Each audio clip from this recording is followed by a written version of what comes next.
오늘은 하나의 첫 수확을 감사하는 맥추 감사주일입니다. 쌀은 봄에 씨를 뿌려서 가을에 추수를 합니다. 반면에 보리와 밀은 가을에 씨를 뿌려서 이듬해 늦은 봄에 추수를 합니다. 그래서 보리와 밀이 그 해의 첫 수확이 됩니다. 그 첫 번째 수확을 거둘 수 있도록 은혜를 베풀어 주신 하나님께 감사하는 절기가 맥추절입니다. 그래서 맥추절을 The First Harvest, 초실절이라고도 합니다. 이 맥추절의 기원은 하나님에게 있습니다. 이스라엘이 출애굽한 이후에 광야에서 40년을 보냈습니다. 물이 없는 광야에서는 농사를 지을 수가 없습니다. 그래서 하나님께서 그 40년 동안 단 하루도 쉬지 않고 만나를 내려주셨습니다. 40년을 광야에서 보낸 이스라엘이 마침내 가나안 땅에 들어가게 되었는데 그날로 하늘에서 내리던 만나가 그쳤습니다. 이제 그들은 농사를 지어서 먹을 것을 구해야 했습니다.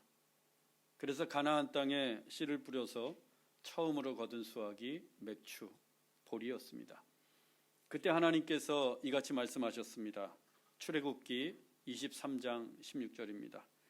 맥추절을 지키라. 이는 내가 수고하여 밭에 뿌린 것의 첫 열매를 거둠이니라. 이것이 맥추절의 기원입니다. 우리가 맥추절을 지키는 것은 하나님의 명령입니다. 이스라엘 백성들로도 40년 만에 거둔 첫 열매였으니 얼마나 감격스러웠겠습니까? 그들은 하나님의 은혜가 아니었다면 그 낯선 가나안 땅에서 그 감격스러운 첫 열매를 거둘 수 없음을 깨달았습니다. 그래서 하나님께 전심으로 감사의 제사를 드렸습니다. 우리의 첫 열매도 마찬가지입니다. 하나님의 은혜가 아니면 결코 거둘 수 없는 것이 우리의 첫 열매입니다. 올해 여러분들이 거두신 첫 열매는, 첫 수확은 무엇입니까? 그것이 무엇이 되었든 또 여러분들이 아무리 땀 흘리고 수고해서 거두었다고 해도 그 첫 열매는 하나님의 은혜입니다. 오늘 하나님께 그 첫 열매에 감사하는 맥추 감사절이 되기를 진심으로 바랍니다. 이 뜻깊은 감사주일에 하나님께서 우리에게 주시는 메시지는 남풍이 일어남으로입니다. 남풍이 일어남으로. 지중해 바다에서 유라굴로 광풍을 만난 알렉산드리아 배가 멜리데 섬에 걸리면서 바울을 비롯해 그 배에 탄 276명이 모두 구조되었습니다. 그리고 바울이 그 섬에서 머무른 지 석 달이 지났습니다. 본문 11절입니다. 석 달 후에 우리가 그 섬에서 겨울을 난 알렉산드리아 배를 타고 떠나니 그 배의 머리 장식은 디오스그로라. 11월 말쯤 멜리데 섬에 상륙해서 3개월을 보냈으니 항해하기 위태로운 시기인 겨울이 다 지나갔습니다. 이제 바울은 본래 계획했던 대로 로마로 가야 합니다. 그런데 바울이 무라에서 타고 온 알렉산드리아 배는 석 달 전에 유라굴로 광풍을 맞아 산산조각이나 없어지고 말았습니다. 그런데 신기하게도 그 섬에 또 다른 알렉산드리아 배가 정박해 있습니다. 북아프리카 알렉산드리아에서 출항해 이탈리아로 가는 또 다른 알렉산드리아 배였던 것입니다. 그 배의 머리 장식은 디오스구로였습니다. 이 디오스구로는 그리스 신화에 나오는 제우스의 두 아들을 가리키는데 그 뜻이 트윈 브라더스, 쌍둥이 형제입니다. 하지만 진짜 쌍둥이는 아니었습니다. 하나는 달의 여신 레다에게서 얻은 아들이었고 다른 하나는 인간 여인을 취해서 얻은 아들이었습니다. 그런데 두 아들의 모습이 너무나 닮아서 쌍둥이라고 했던 것입니다. 밤하늘 쌍둥이 별자리가 바로 그들을 가리킵니다. 제우스는 그중 한 아들의 이름을 카스터라고 부르며 바다를 맡겨서 뱃사공들의 신이 되게 했습니다. 다른 아들의 이름은 플룩스라고 해서 장사치들의 신이 되게 했습니다. 무역선이었던 알렉산드리아 배는 바다에서의 안전한 항해와 성공적인 장사를 위해 뱃머리에 이들 쌍둥이 카스터와 플룩스, 즉 디오스구르의 장식을 새겨 넣었던 것입니다. 일종의 부적이었던 셈입니다. 그런데 그 배의 선장은 겨울에 무모하게 지중해 바다를 항해하지 않고 멜리데 섬에서 겨울을 났습니다. 시기적으로 항해하기 위태로운 겨울에는 제 아무리 디오스구로를 매달고 다녀도 배의 안전을 지켜줄 수 없다는 것을 너무도 잘 알고 있었기 때문입니다. 그런데 위험할 때 지켜주어야 진짜 신이 아닙니까? 위험할 때 지켜줄 수 없다면 그건 다 가짜입니다. 결국 디오스구로는 아무런 소용도 없는 미신에 불과했던 것입니다. 그런데도 세상은 2000년 전이나 지금이나 여전히 디오스구로로 장식하고 디오스구로를 의지하며 디오스구로의 마음을 빼앗긴 채 살아갑니다. 요즘 나오는 영화나 드라마를 보면 동서양을 막론하고 부쩍 좀비나 귀신이 등장하는 경우가 굉장히 많아졌습니다. 아이러니한 것은 인류의 문명과 기술은 무인 전기자동차, 인공지능 AI, 눈앞에 다가온 우주여행 등 최첨단을 향해 가고 있는데 문화와 예술은 오히려 구시대의 유물인 샤머니즘과 미신이 유행하고 있다는 것입니다. 그 이유는 사람들이 그 마음에 평안이 없기 때문입니다. 현대인들의 정신세계가 불안하고 공허합니다. 마음 둘 곳을 잃어버린 채 정신없이 살아갑니다. 그래서 그 불안하고 공허한 마음을 달래기 위해 귀신과 좀비를 찾아다닙니다. 마약과 알코올에도 취하고 도박에도 마음을 빼앗깁니다. 육체는 쾌락에 내맡기면서 그렇게 마음의 공허함을 채워가려고 합니다. 하지만 어느 것도 현대인들의 마음을 채울 수 없습니다. 다 거짓되고 헛된 장식품인 디오스구로에 불과하기 때문입니다. 우리의 마음을 채울 수 있는 것은 오직 하나님의 말씀뿐입니다. 우리의 심령에 채우면 채울수록 더욱더 풍성해지는 것은 하나님의 말씀입니다. 그리고 하나님의 말씀으로 채울 때 우리는 더 이상 공허하지도 않고 불안하지도 않습니다. 주님이 주시는 참된 평안으로 충만해지기 때문입니다. 여러분, 하나님의 말씀으로 심령을 채우십시오. 두렵고 불안하고 근심이 많아질 때 더욱더 하나님의 말씀을 채우시기 바랍니다. 그래서 세상에서는 결코 얻을 수 없는 주님의 참된 평화가 우리 모두에게 가득하기를 간절히 소망합니다. 바울은 멜리데 섬에서 겨울을 난 알렉산드리아 배를 타고 로마로 떠날 수 있었습니다.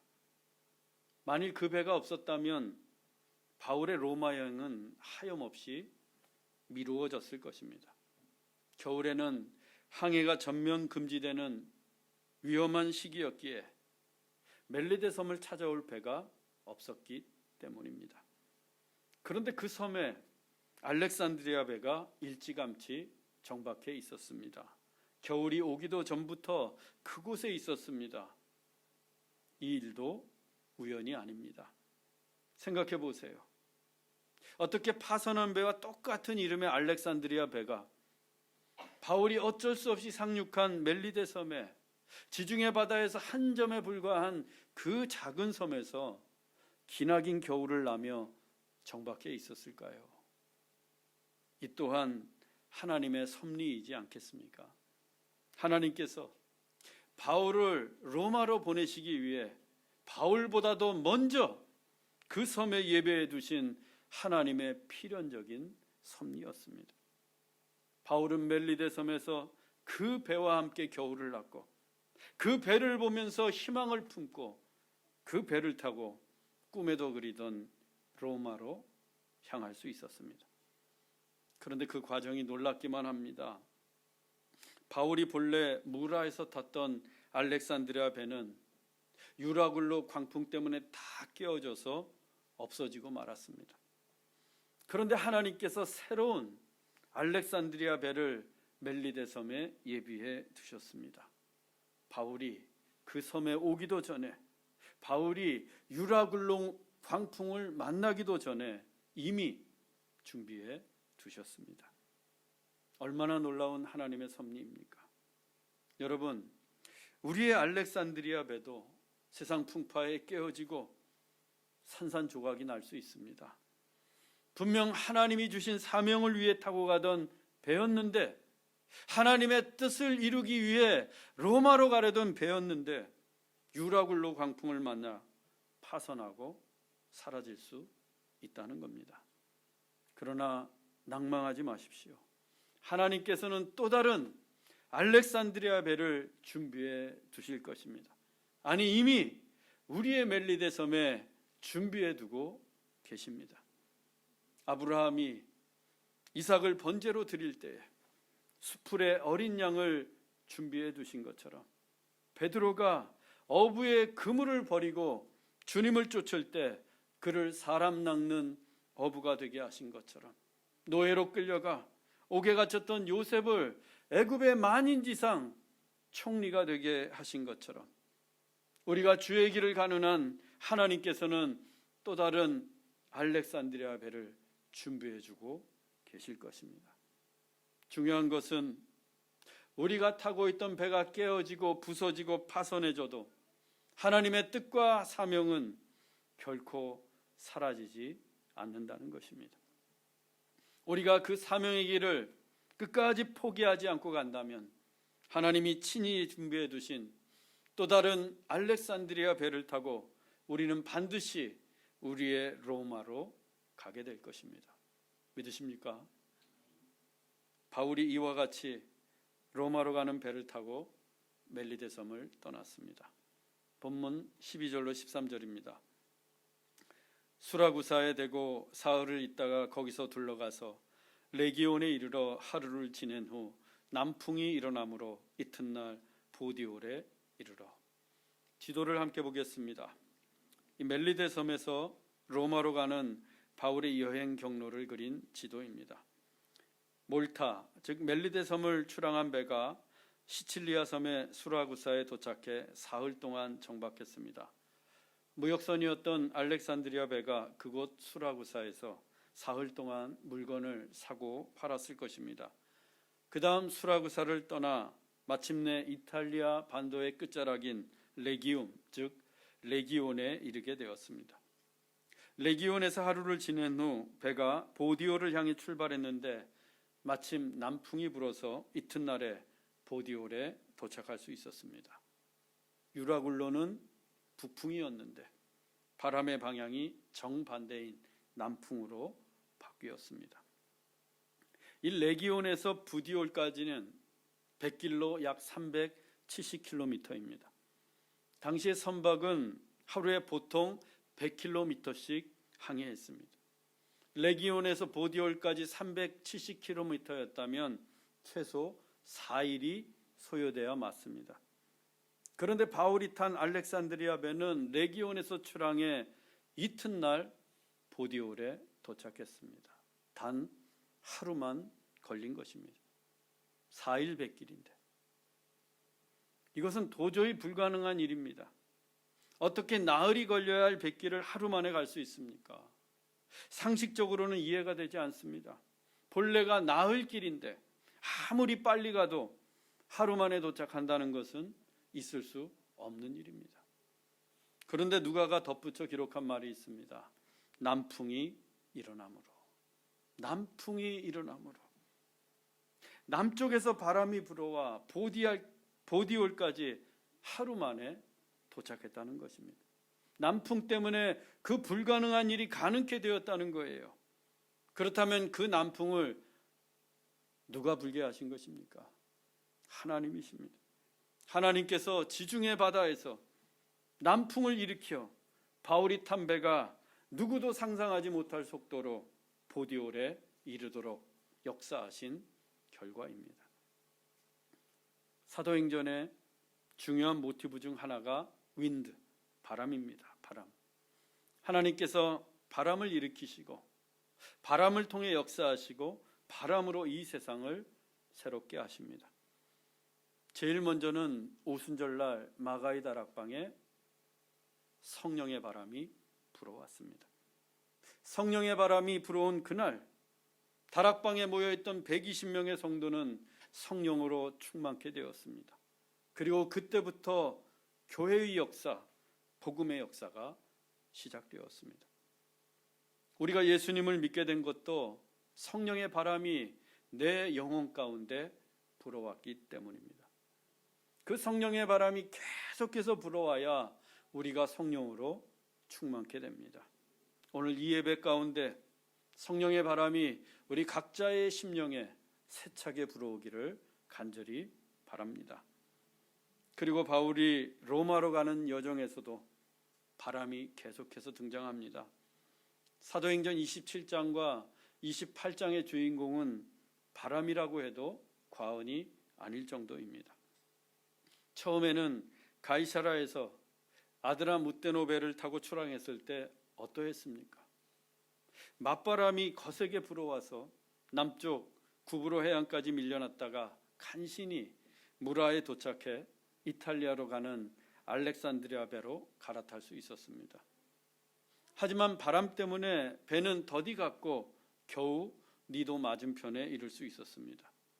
그런데 풍세가 더 허락하지 않아서, 즉 맞바람이 너무 세차게 불어와서 바울이 탄 배는 더 훨씬 남쪽인 그레데 섬까지 밀려나 미항에 정박하게 됩니다. 그 미항에서 좀 더 큰 항구인 베닉스로 가기 위해 돛을 올렸는데 이번에는 순풍이 불어와서 쉽게 가는 듯 했습니다. 그런데 얼마 지나지 않아 그레데 섬 한가운데로부터 갑자기 바람도 그냥 바람이 아니라 유라굴로 광풍이 휘몰아쳤습니다. 그 때문에 10나흘 동안 지중해 바다를 이리저리 쫓겨다니다가 한 섬에 걸리게 됩니다. 알렉산드리아 배는 바람에 맞추어서 경사진 해안으로 들어갔는데 그만 배의 이물이 모래톱에 걸려 움직일 수가 없었고 배의 고물은 거센 바람에 깨어지고 말았습니다. 바울과 그 배에 함께 승선했던 이들은 헤엄을 치거나 부서진 뱃조각을 의지해 멜리데 섬에 상륙할 수 있었습니다. 그 섬에서 겨울을 난 후에 또 다른 알렉산드리아 배를 타게 되었는데 이번에는 남풍이 불었습니다. 그 남풍의 도움으로 나흘을 가야 할 뱃길을 단 하루 만에 도착할 수 있었습니다. 이처럼 바람이 아니었다면 바울은 도저히 그 시간에 보디올에 도착할 수 없었습니다.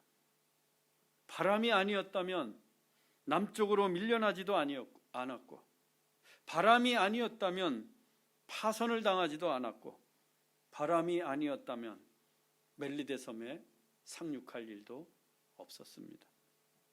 그리고 바람이 아니었다면 바울, 누가, 아리스타고와 함께 배에 탄 273명과 멜리데 섬의 원주민들에게 구원의 역사도 없었습니다. 다 바람 때문에 일어난 일이었습니다. 그러면 이 모든 바람을 일으키시고 불게 하시고 인도하신 분이 누구십니까? 하나님이십니다. 하나님께서 당신의 섭리와 당신의 뜻을 이루시기 위해 때마다 시마다 바람을 일으키시고 인도해 가신 결과입니다. 그리고 바울이 정확하게 그 시간에 보디올에 이르도록 맞바람도 순풍도 유라굴로 광풍도 그리고 남풍도 불게 하셨던 것입니다.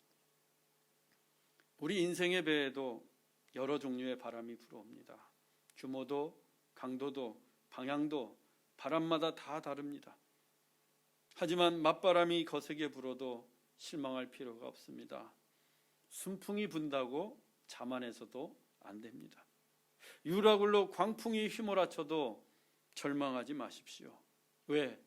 그 광풍 속에서도 하나님의 구원의 역사가 있고 그 광풍 다음에는 반드시 남풍이 불기 때문입니다. 나흘 길을 하루 만에 가게 하는 남풍, 불가능을 가능케 하는 남풍이 불어오기 때문입니다. 하나님께서 그렇게 하십니다. 사랑하는 형제자매 여러분, 지금 여러분에게 어떤 바람이 불어오고 있습니까? 거센 맞바람입니까? 순풍입니까? 아니면 유라굴로 광풍입니까? 어떤 바람이든 믿음으로 이겨내십시오. 우리 인생에 불어오는 마지막 바람은 남풍이기 때문입니다. 그러므로 숱하게 불어오는 바람 속에서도 구원의 역사를 기대하고 남풍이 불어올 날을 소망하며 오늘도 우리에게 맡겨주신 사명에 충성을 다할 수 있기를 주 예수 그리스도의 이름으로 축원합니다. 기도하겠습니다. 사랑의 하나님, 올해도 첫 열매를 거두게 하신 하나님의 은혜에 감사드립니다. 우리 인생의 배에도 숱한 바람들이 불어옵니다. 때론 맞바람 때문에 더디가기도 하고 밀려나기도 하고 순풍이 불어 잘 나갈 때도 있고 유라굴로 광풍이 휘몰아쳐 파선할 때도 있습니다. 하지만 그 광풍 속에서도 구원의 역사가 있고 우리에게 불어오는 마지막 바람은 불가능을 가능케 하는 남풍인 줄로 믿습니다. 오늘도 그 남풍이 불어오기를 기대하며 우리에게 맡기신 사명에 충성을 다하게 하옵소서. 그래서 우리의 로마로 반드시 입성하게 하옵소서. 우리의 길이요 진리요 생명이신 예수 그리스도의 이름으로 기도하옵나이다. 아멘.